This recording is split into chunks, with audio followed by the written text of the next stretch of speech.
I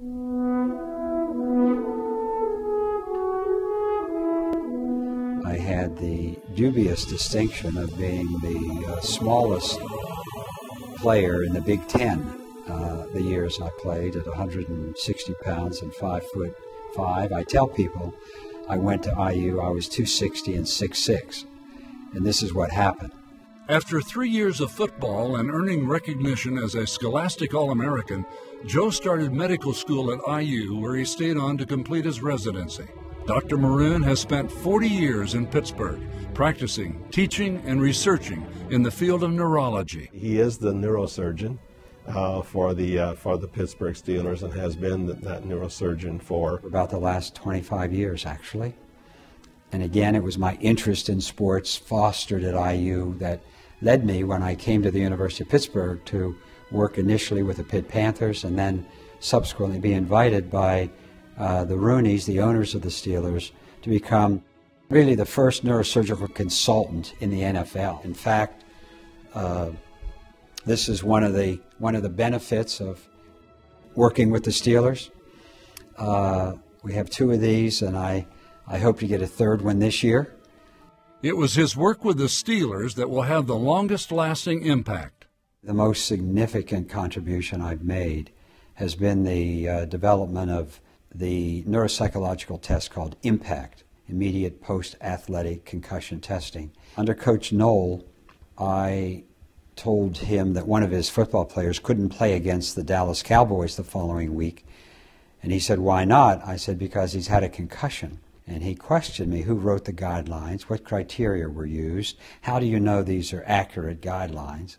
So at that point, I worked with a neuropsychologist by the name of Mark Lovell to develop a 20-minute neurocognitive test that an athlete takes prior to competing in any contact sport.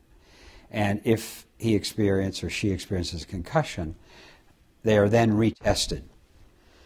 And this now has become the standard of care in the NFL, NHL, Major League Baseball, NASCAR, Formula One racing. As a neurosurgeon, I touch one person at a time. In this, there are millions of kids who are protected from damaging their brain subsequent to a concussion.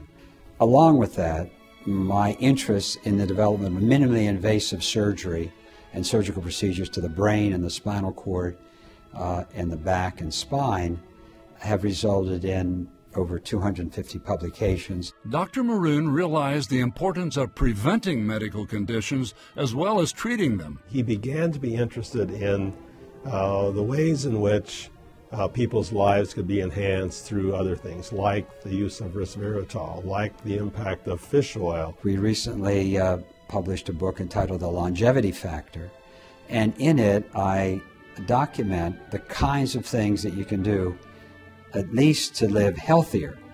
You know, my goal is to die young, as late as possible. These ways of looking at how life can be improved led Dr. Maroon back to his early days of athletic prowess. Now he has prepared himself to participate in triathlons. I completed Hawaii last year for the 7th time, and I hope to God I can do it next year.